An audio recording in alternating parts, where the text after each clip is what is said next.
Great. So then I'll start a little bit with what we see is trends with video conferencing, and the first is obvious, fairly obvious to anyone who buys devices. There's cameras on every devices, and the quality of those cameras are going up. And so the logical consumer assumption is that video anywhere, everywhere, and whenever you want it has actually, much like the smart devices and these tablets, have come into the enterprise in ways that most IT managers are worried about and that most executives haven't thought about. So the traditional corporate thinking of video conferencing as a specified boardroom or as a meet at an exact place is rapidly shifting in a way that has created a lot of confusion. So these devices, the users get cameras on any device anywhere and they want video anyhow, has created a lot of headaches for IT. Not only on who gets to use it, but when they get to use it, but then how do they manage the bandwidth and the consumption and the quality that goes with it? Because the moment that device fails, or if we have echo, the whole baby goes out with the bathwater. The second trend we're seeing is that this high availability of bandwidth is intersecting with sort of this global concept of net neutrality or open access. And so consumers at home feel like they want to get access to everything, but then when they come into the corporation, we actually pay for this bandwidth, and we pay for high bandwidth access with real dollars. And so not all things are free in a network. And so where does video sit within an organization's priorities? And those of us on this call believe it's mission critical and can't believe that people live without video conferencing. But we also sell phone systems, and we know that there is a pecking order in communications. And so video has not surpassed dial tone in sort of the must-have it in order to do business. But when consumers come into the market with this idea that why can't I do it? I do it at home. I Skype with my grandkids. I FaceTime with my friends.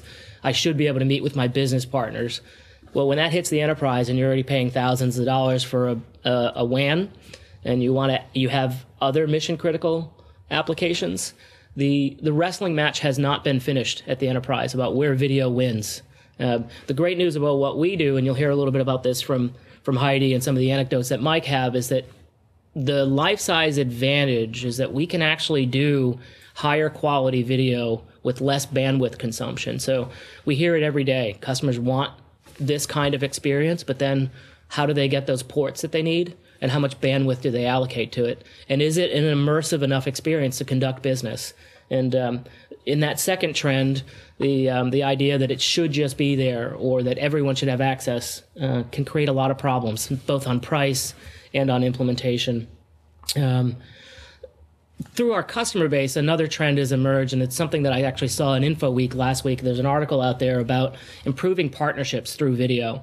And so the surveying that's being done around video is that those of us that are using it, and those of us that use video conferencing, in those relationships with business partners, those partners that connect over video have a tighter, stronger alliance to the mission and the shared goals and the collaborations that come out of it.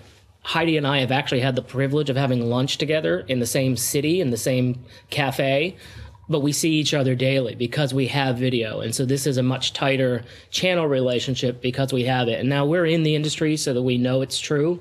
But for those of you who are using this as a communication tool, that is the traditional model for video. And that in that third trend, we really see that becomes mission critical for some of the partnerships, particularly as many of the business fulfillment becomes global. So a number of our clients who are New York or California based are shocked by how often they're doing video calls with Taipei or Spain or Paris. And when when you do business has now changed because of the time zones and the fact that you can see someone on camera.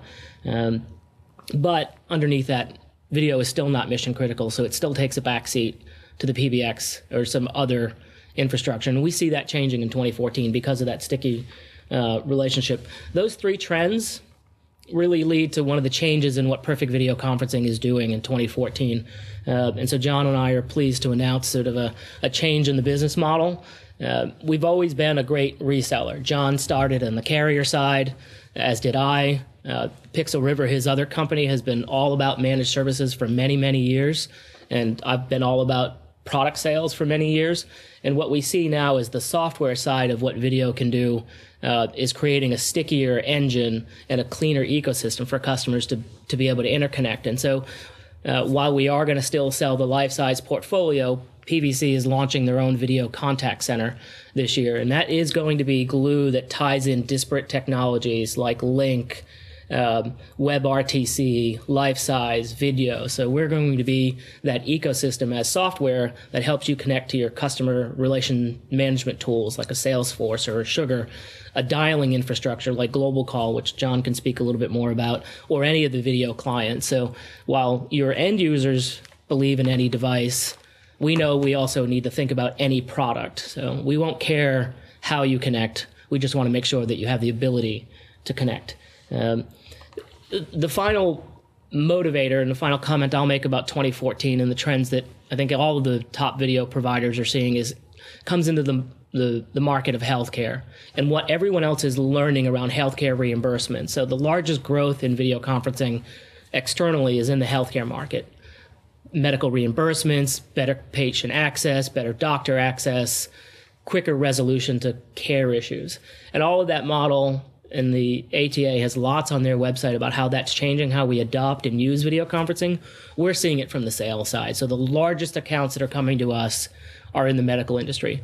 But the methodologies that they're using and the assumptions that they function under, quicker resolution to issues, better access to specialists, all of that provides a great launch off to bankers or lawyers or staffing agencies. So the logic of historical video conferencing about point-to-point meetings in boardrooms, that already changed years ago when we added this recording or streaming option. That already changed when we looked at mobile devices coming in. But what now is changing because of the medical industry is the idea that you can change the very nature of how you do business effectively by using video.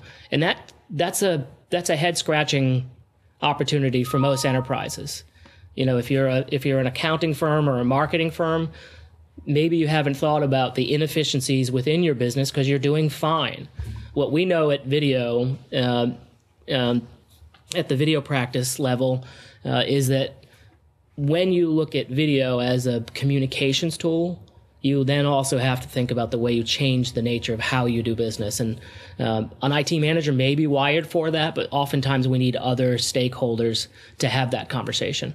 A marketing person, an executive vice president of communications, a chief operations officer. So the conversation about when you adopt video, we believe in 2014, in order to go global, is going to have a different conversation other than the bits and bytes of bandwidth and resolutions. So, Alex, I know you wanted me to be brief. That was my somewhat failed attempt at doing so or being concise. So I'm glad to hand it back to you. I know there are a couple of questions that have already come in over chat, so I'll hit the mute button.